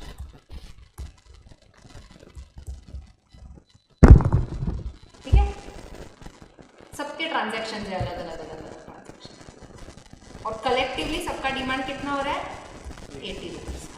तो सप्लाई भी कितना होना चाहिए गवर्नमेंट के साइड से 80 रुपीज़ का। गवर्नमेंट को प्रिंट भी कितना करना चाहिए 80 रुपीज़। अब तक हम लोग ने जो भी समझा उसमें तो ऐसा ही होता है। अब गवर्नमेंट ने क्या किया, देखो ये भी कुछ स्नेहा इस मान लो गवर्नमेंट एम्प्लॉय, गवर्नमेंट जॉब है इसका, ठीक है। Divya is selling pen, Kenil is selling fruit, Varshita is selling grains, ठीक है। हम लोग अज्यूम कर रहे हैं हर एक चीज 20 रुपए की है। ना स्नेहा ने गवर्नमेंट जॉब किया तो कह रहे हैं उसको सैलरी आया गवर्नमेंट के साइड से कितना आया 20 रुपया। स्नेहा को चाहिए था पेन, उसने ये 20 रुपया किसको दिया दिव्या को, और पेन ले लिया। दिव्या को चाहिए फ्रूट, उसने ये 20 रुपया किसको दिया कैनिल को, इसने ये 20 रुपया किसको दिया। टोटल कितने ट्रांजैक्शन हुए 4 ट्रांजैक्शन, कितने रुपए के टोटल, कितने का ट्रांजैक्शन हुआ। गवर्नमेंट ने नोट कॉम कितना प्रिंट किया था, कितना प्रिंट किया था कहने 20 का। एक भाई एक ही नोट दे रहे हैं ना दिव्या के, ये इसकी स्नेहा के पास जो नोट है वही नोट दिया है ना उसने तेरे को, तो गवर्नमेंट ने प्रिंट कितना किया है एक ही नोट किया है 20 रुपए का। ए तुम लोग समझे 52,000 प्रिंट क्यों नहीं कर सकते, 52 करेंगे या 52 से कम या 52 से ज्यादा, कम 5 कम से कम प्रिंट करेंगे, क्योंकि तुम समझो एक नोट ऐसा नहीं होता है कि 20 रुपए का नोट लिया और फिर फेंक दिया यूज करके, ऐसा थोड़ी होता है, वो नोट दूसरा भी यूज करने वाला है। तो you have to determine how many times the note is used in the economy. इसमें देखो कितनी बार यूज हुआ है 4, मैंने प्रिंट कितना करा है एक ही नोट 20 रुपए का। तो कहना इसे मनी, ये देखो यहाँ पे तो ब्रेकअप क्या था राइट हैंड साइड का, transaction into price. Left hand side का ब्रेकअप क्या होना चाहिए मनी, मतलब नोट्स रूप,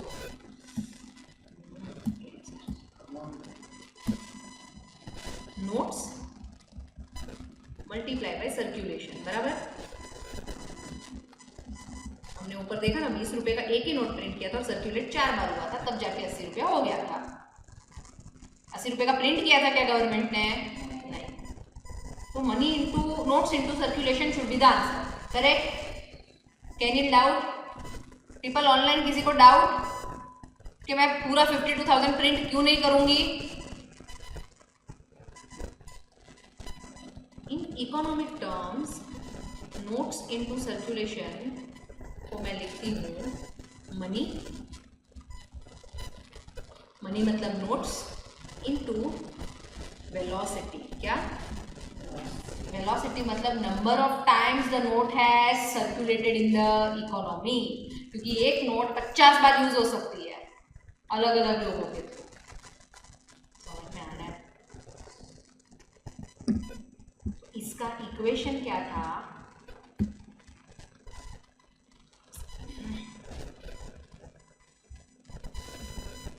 m into V is equal to p into T.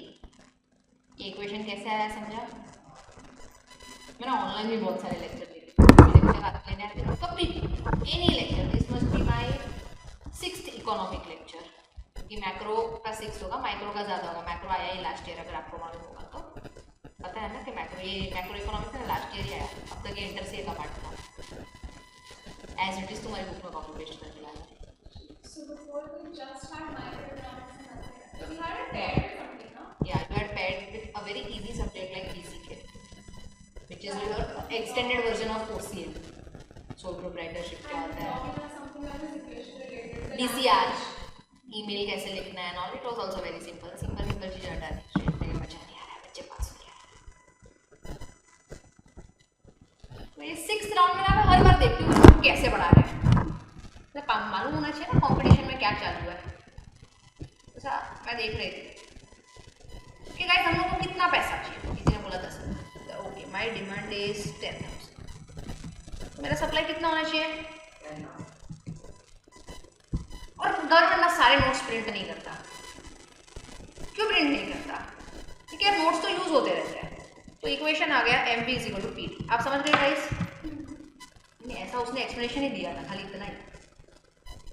और मैं सोच रही हूँ कि भाई मैं ही नहीं समझी, तो कैसे समझ रहेगा, बच्चों को समझ गया रहेगा खाली इतना सा बोल के, इतना ही उसका एक्सप्लेनेशन था। ये कैनिल वैनिल ड्रॉ नहीं किया था उसने। हाँ नहीं नहीं, टीचर ही पढ़ा होगा, दूसरा ट्राई करते हैं। सेम एक्सप्लेनेशन, ये नोट है, तुमको ऐसे रैंडमली पूछेगा कितना डिमांड है तेरा पैसों का, इसने बोला 1 लाख रुपया। मैंने टोटल 6 लेक्चर देखे अलग अलग, थोड़ी नाम लूँगी ऐसा बोलने करके गंदा पढ़ाया था। 6 लेक्चर देखे, और थोड़ा अच्छा फील, कभी मेरे को बहुत सैड फील होता है ना, तो मैं ये सब देख लेती हूँ, मुझे इतना अच्छा लगने लगता है कि ये तो नहीं कर रही हूँ मैं क्लास में कम से कम जाके। 6 लोगों ने रफली यही पढ़ा है, रैंडम अमाउंट लेते कि बेटा आपको कहाँ जाना है, घूमने जाना है, ओके आपको खाना खाना है, आपको कितने पैसे चाहिए, 1.5 लाख, तो गवर्नमेंट सप्लाई में कितना करेगा, 1.5 लाख के मान लीजिए सप्लाई। लेकिन क्यों सप्लाई इतना हुआ, नहीं वो तो ठीक है, वो तो बच्चा इतना भी हो, देखो तुम लोग को तो वैसे ही डाउट आते नहीं है, क्या ही फर्क पड़ने वाला है इसमें। तुम लोग को ये समझा कि इक्वेशन आगे जाके काम आने वाला है। m का क्या मतलब है, m is equal to money in circulation, v is equal to velocity, number of times note is used, t is equal to price, t is equal to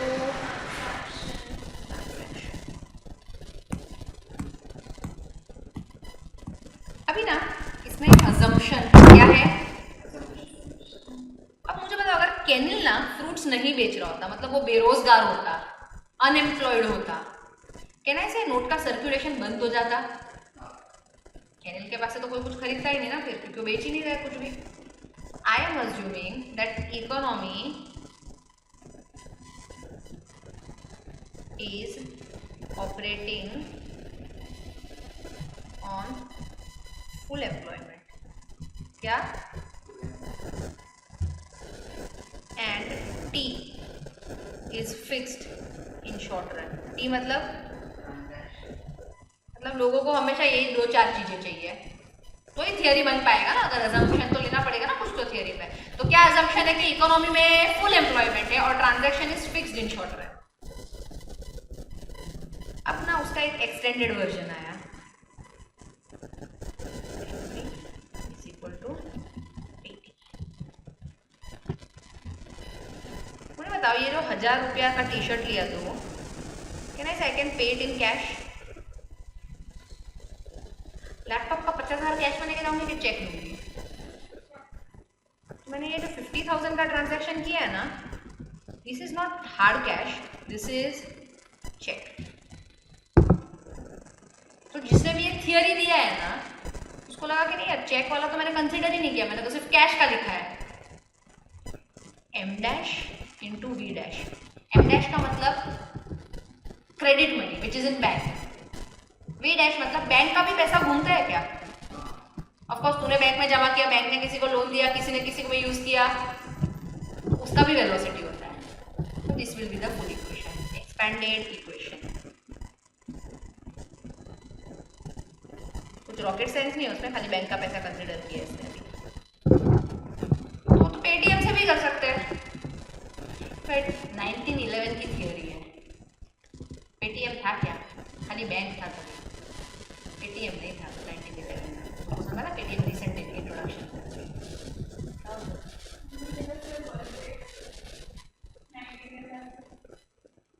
19 नवंबर में 19 साल 1911। भगवान मुझे ताकत दे, 2 लेक्चर और लेना है। 2 लेक्चर और, हाँ यार 2 lectures more। Okay, so after the lectures about the editing features. नहीं यार कौन से डिल्यूजन में रहती है भाई, 2 2 लेक्चर्स तुम्हारे नहीं, आज के दिन में और 2 लेक्चर लेने हैं, उसमें तूने पहले ही ड्रेन कर दिया है मेरे को ऐसे अजीब और गरीब चीजों से। Sneha, not I think coming online is a good option. नया मस्ती पीपल जो ऑनलाइन आए ना, तुमको तो मैं एक्स्ट्रा देने ही नहीं वाली, मैं आज इन तीनों को ही एक्स्ट्रा सम्स करवाने वाली हूँ। Of course you deserve, 100%। इतना मेहनत किया है, सुबह 7 बजे मेरे को नींद नहीं आ रहा था क्या? 4 बार स्नूज पे किया मैंने अलार्म, फिर जाके उठी हूँ मैं 4। मेरे से ज़्यादा कोई कॉम्पीट कर ही नहीं पाएगा उसमें, इतना आलस आता है। मेरे को लग रहा है 4-5 दिन बाद ना वैसा लिटरली रोऊंगी, मेरे को नहीं जाना है, स्नेहा आती है फिर। वेरी हैप्पी इन लाइफ ना, कोई बात नहीं, थोड़ा टाइम में दुखी हो जाएगी। थियरीज ऑफ डिमांड का पहला थियरी जो भी हमने MV = PT वाला देखा is known as quantity theory of money. It is known as quantity theory of money, also known as classical approach, also known as cash transaction approach. जैसा तो इतने सारे नाम दे रहे हैं, MCQ में कुछ भी पूछते हैं। Quantity theory of money is known as dash और कैश ट्रांजेक्शन अप्रोच, दोनों नाम हो सकते हैं। This theory is given by Irving Fisher. It is given by Irving नहीं है, वो साइलेंट होता है, आयरिंग फिशर। क्या? He was from Yale University. ये थियरी उसने लिखी उसके बुक में, और बुक का नाम है purchasing power of money, which was published in 1911। ये सब MCQ पर्सपेक्टिव से याद रखने वाली चीजें। हाँ, समझा? अब उसकी थियरी जो हमने पढ़ी ना, क्या क्या, अब मेरे को बताओ 20 की बदले मैंने इधर देखो 20 रुपए की नोट प्रिंट की थी, बराबर? अगर 40 में प्रिंट कर दूं, मतलब 20-20 की 2 नोट प्रिंट कर दी, 4 बार तो घूमने ही वाला है नोट इकोनॉमी में, तो कितना हो गया? मतलब सप्लाई, कैन आई से supply has become more than demand. तो कैन आई से प्राइसेस बढ़ जाएंगे, क्योंकि अब लोगों के पास ज़्यादा पैसा है सेम चीज़ को देने के लिए। Can in doubt? फिर नहीं समझा कि वापस समझाओ? समझा? पहले ना इसके पास खाली 20 रुपए की एक नोट थी, स्नेहा के पास, अब उसके पास 20-20 की 2 नोटें होने लगी। तो ये क्या है, इसको बोल रही है कि मैं ज़्यादा भाव पे भी खरीद सकती हूँ। ऑफकोर्स उसको जब मालूम पड़ेगा कि ज़्यादा भाव में लोग खरीदने के लिए रेडी है, तो भाव बढ़ा नहीं वाला है, तो प्राइस लेवल बढ़ जाता है usually if the quantity of money that is printed is more. ज़्यादा हुआ अगर, हमने कल पूरा मनी मार्केट में यही तो देखा कि सप्लाई कम करना है इन्फ्लेशन को कंट्रोल करने के लिए। अगर सप्लाई बढ़ता है तो इन्फ्लेशन भी बढ़ता है। इन्फ्लेशन बढ़ने का क्या मतलब कि प्राइसेस बढ़ गए। अभी ये उसका थियरी पढ़ो। There is a strong relationship, board पे, there is a strong relationship between money and price level, between money and price level, and quantity of money is the main determinant of price level. Government ने कितना quantity print किया will determine the price.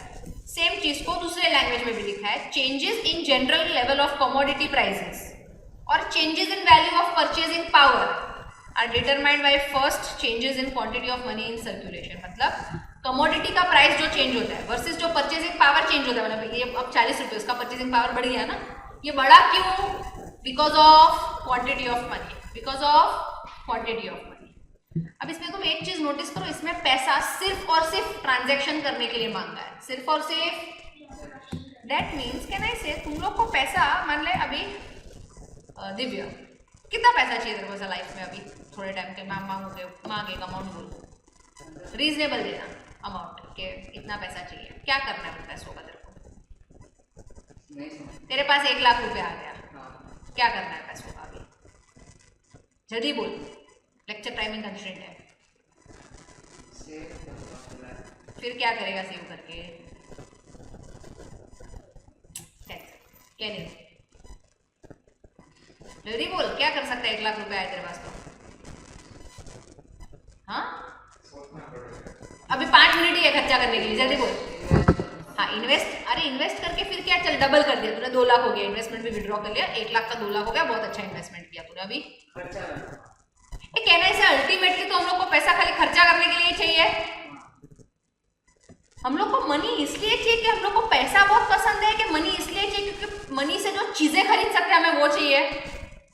We don't want money, we actually want those material things. I want to have luxury food, I want to travel, और ये सब करने के लिए पैसा चाहिए। डायरेक्टली पैसे का डिमांड है ही नहीं, डिमांड तो वो ट्रैवल का है, फूड का है, क्लोथ्स का है, डिमांड पैसों का है क्या? बट वो सब खरीदने के लिए मेरे को पैसा चाहिए। Hence I will say money has derived demand. क्या है? डायरेक्टली मनी चाहिए ही नहीं, डायरेक्टली मनी का डिमांड है ही नहीं। डिमांड क्या क्या है? ट्रैवल करना है, चीजें खरीदनी है, स्कूबा डाइविंग करना है मेरे को। तो ये सब चीजें कैसे हो सकती है अगर मेरे पास पैसा है तो? अब डायरेक्टली मुझे मनी नहीं चाहिए। I want money because I want to satisfy my other wants. I want to do the transactions, and for that transaction I require money, and hence money is not a direct demand, money is a derived demand. समझा? Everyone, people online, indirect demand. Derived मतलब ये चीज चाहिए थी, उसमें से derive हुआ है पैसे की जरूरत। समझा? People online, are you all understanding? थोड़ा yes yes लिखो। Clear everyone? First theory copy करो। अगर अभी पैसा है ना तो मैं अभी खत्म हो गया टाइम, चल तेरा। यूके जाके मैच देखूं। हाँ, यूके की प्लेन में बैठना मत, चल भी फटाफट कर। लिखो, कॉपी करो जल्दी, बताओ। कर भाई, कॉपी कर। And guys, you also copy.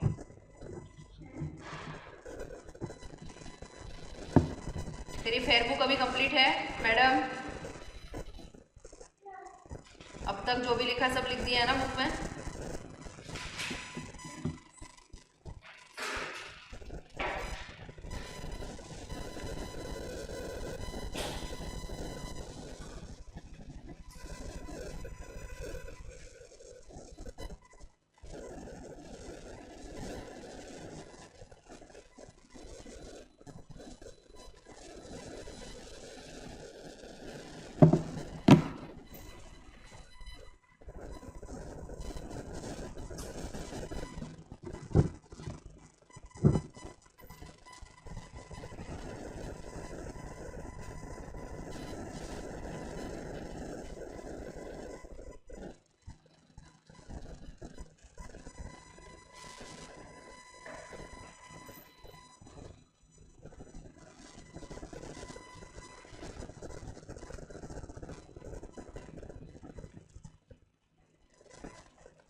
वो तुमको सैटरडे टाइम टेबल जब आएगा हम तब देख लेंगे।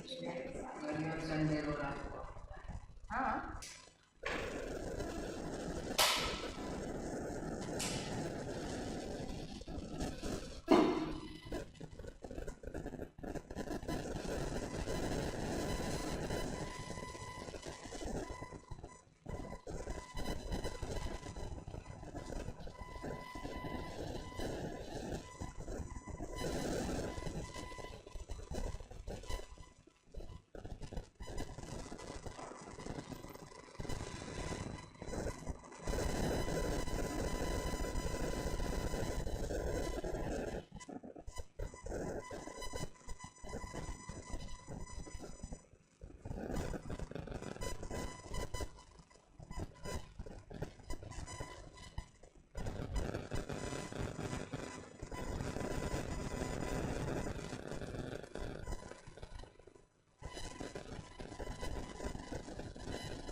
एग्जाम्पल कॉपी करना है तुमको?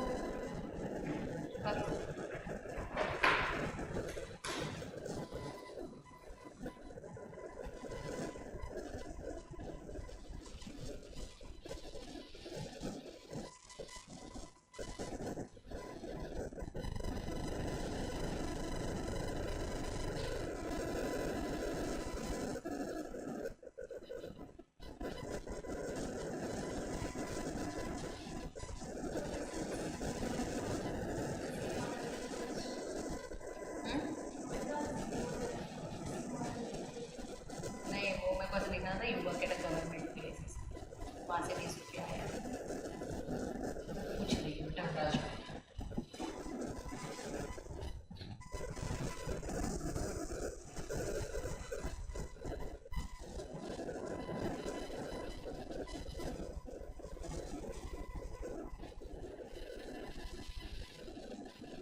ये assumptions पर heading लिखना ना.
एक्सपैंडेड इक्वेशन क्या बोलते हैं बेटा कि m into V is money hard currency, जो हार्ड कैश था ना अपने पास, उसका कितना वेलोसिटी है.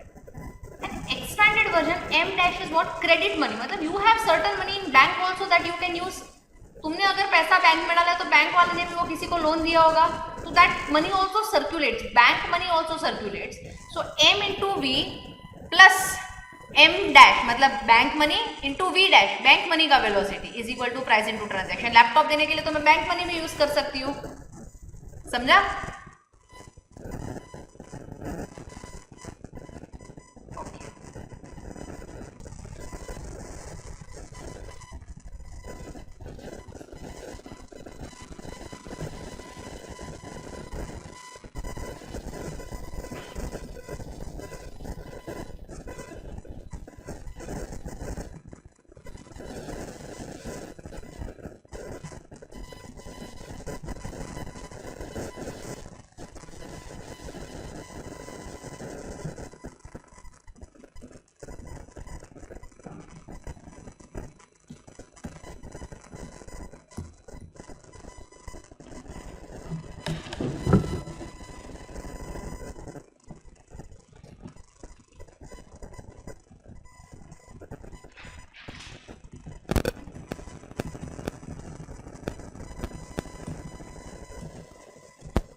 हाँ भाई माइक ऑफ था, सॉरी,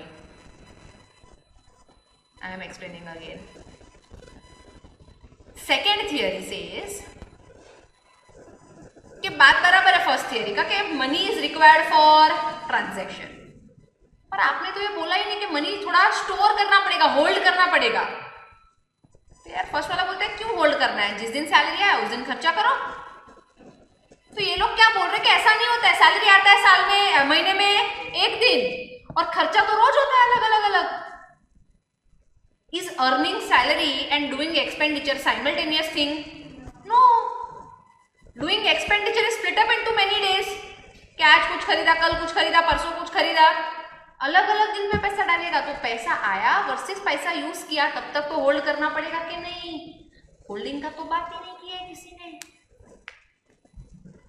इक्वेशन गलत नहीं बोल रहा है फिशर का, बोल रहा है खाली एक एडिशन है उसमें, समझना तुम. दूसरा, तो पहला पैसा मुझे होल्ड क्यों करना पड़ेगा? बिकॉज सेल एंड परचेज का टाइमिंग सेम नहीं है, स्प्लिट अप है दोनों के बीच में. It is not simultaneous, it is not simultaneous. समझा?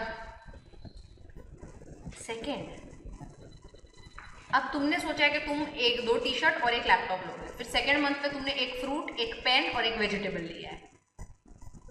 थर्ड मंथ में स्नेहा बीमार पड़ गई, कहने से तो प्लान ही नहीं था. तुम लोग क्या हर मंथ का ट्रांजैक्शन फिक्स रखते हो? बराबर, ट्रांजैक्शन आर फिक्स, देखा था ना अपन ने. ये 4 चीजें चाहिए, और हो सकता है यार वो 4 चीजों के अलावा ये कोई बीमार भी पड़ गया घर में, मेडिकल इमरजेंसी आ गई, हो सकता है कि नहीं हो सकता है? तो उसके लिए तो पैसा थोड़ा रखना पड़ेगा कि नहीं साइड में. पीपल ऑनलाइन, तुम लोग समझ रहे हो क्या? मेडिकल इमरजेंसी आ गया अचानक से, वो तो तुमने बात ही नहीं किया कि you have to have certain money for precaution purpose. कि भाई कोई बीमार पड़ गया तो थोड़ी बोलेंगे यार दादी फल फूल में पैसा चला गया, अभी ऐसा आपको बीमार नहीं होना चाहिए था, गलत बात है, ऐसा बोलोगे नहीं. तो whatever income is there, certain percentage you have to hold it. Why you have to hold it? You have to hold it for 2 reasons. First reason is the demand, sale and purchase is not at the same time, and second reason is precaution, emergency purpose के लिए. समझा? अभी कितना hold करने का?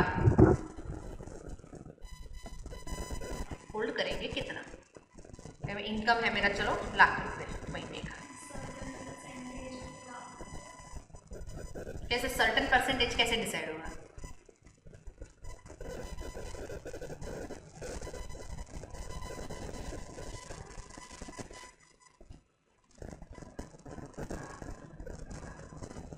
Can I say higher the income higher will be expenses? कैसे बताती हूँ? मेरा इनकम ₹1,00,000 का है, मैं बीएमसी हॉस्पिटल में लेके जाऊंगी अगर कोई बीमार पड़ा तो? नहीं, I will take it to a private hospital. Ajmera, Cloudnine, Lotus, private hospital में जाने का खर्चा भी ज़्यादा है, मैं थोड़ा ज़्यादा पैसा होल्ड करूंगी. Suppose I hold 20% of my income for that, मतलब ₹20,000 हर मंथ में साइड रखती हूँ फॉर एमरजेंसी पर्पसेस. अब किसी की इनकम ₹50,000 है, वो रेंट पे रहता है इंसान, ऑलरेडी रेंट का खर्चा जा रहा है, तो कहना है वो बीएमसी हॉस्पिटल ही सोचेगा, वो रख रहा है खाली 10% साइड पे, तो खाली 5,000 जमा कर रहा है क्योंकि इनफ है उतना. समझ रहा है? So everyone is having a different percentage, तो can I say it has to be X% of income. हाँ क्या ना? क्या हो mic?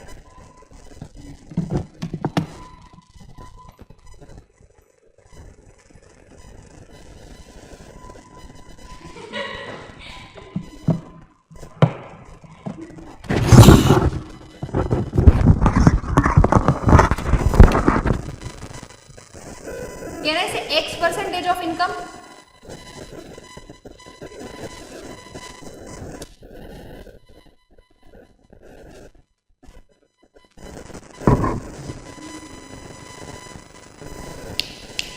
Pay attention, guys. X percentage of income. I am doing microeconomics or macroeconomics. So is it X percentage? तो मेरे को सबका इनकम लेना पड़ेगा टोटल. Can I say सबका इनकम टोटल लूंगी मतलब नेशनल इनकम हो गया. Which national income I will take? Real national income or nominal national income?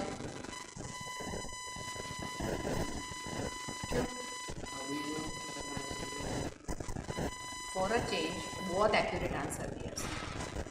अगर मैं प्रोविजन बना रही हूँ बीमारी का तो करंट प्राइस लेवल पे बनाऊंगी कि बेस ईयर के प्राइस लेवल पे?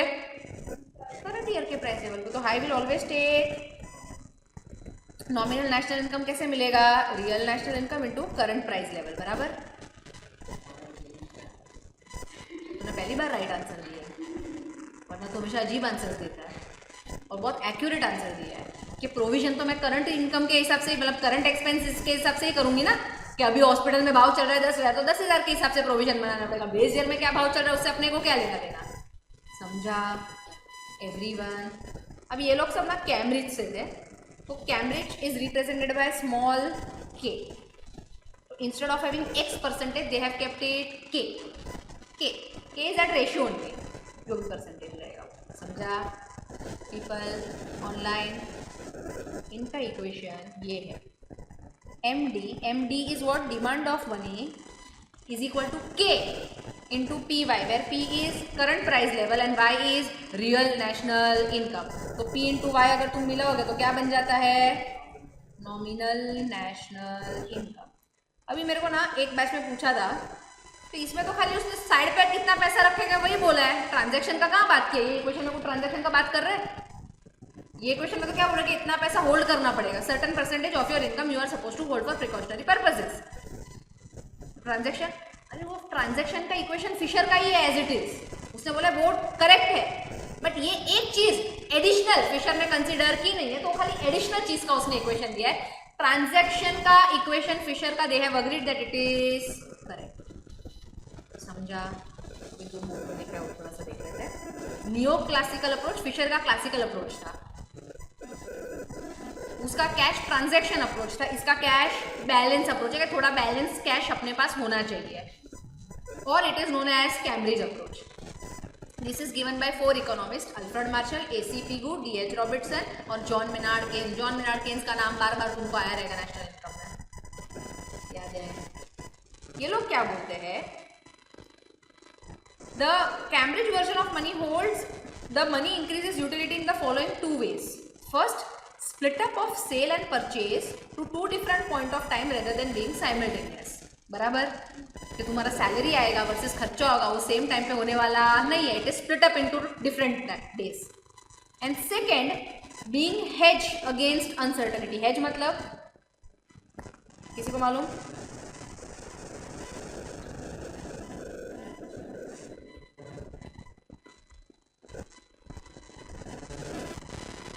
मेरे को रिस्क कम करने के लिए मैंने हेज फंड क्रिएट किया. हेज फंड मतलब कभी कोई बीमार पड़ गया तो मेरे पास फंड में पैसा है. मैं हर महीने थोड़ा थोड़ा पैसा डालती हूँ. वो थोड़ा पैसा क्यों डालती हूँ? To minimise my risk. I can also say to hedge my risk. समझा everyone? This equation MD is equal to K into PY. Everyone? हाँ, अनसर्टनिटी, पता नहीं है क्या होने वाला है. इमरजेंसी. समझा एवरीवन? चलो कॉपी करो. क्लासिकल के बाद आया था मॉडर्न एरा में. मॉडर्न अप्रोच, मॉडर्न थियरी दूसरा है इसलिए. There are total 6 theories. 3 are base theories. बाकी की जो 3 थियरी है ना वो बेस थियरीज पे थोड़ा एडिशन है. एंड देन नहीं, मैं बताऊंगी जब मॉडर्न थियरीज आएगी. तो पहली 3 थियरीज आर बेस थियरीज. इस बाकी की जो 3 थियरी ना उसमें सब इकोनॉमिस्ट ने अपनी अपनी टिप्पणियां दी है कि ये सही बोला था लेकिन मैं इस पर और कहना चाहता हूँ. बस ये जो मेन फॉर्मेशन ये लोग ने किया है ताकि तुम लोग को ना समझो और तुम फेल हो जाओ. ठीक है, अभी पढ़.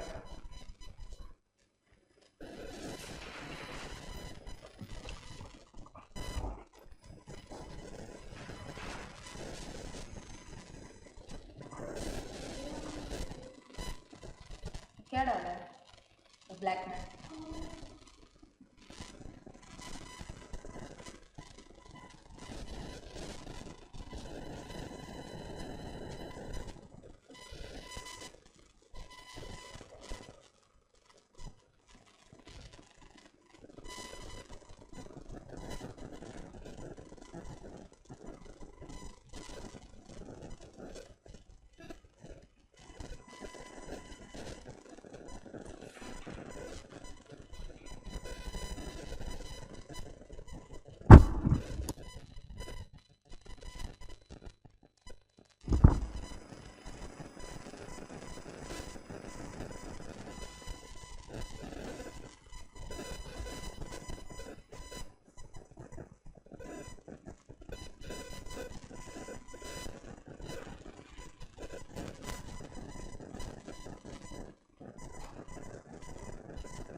Abode means to hold, dear hold aboard का मतलब।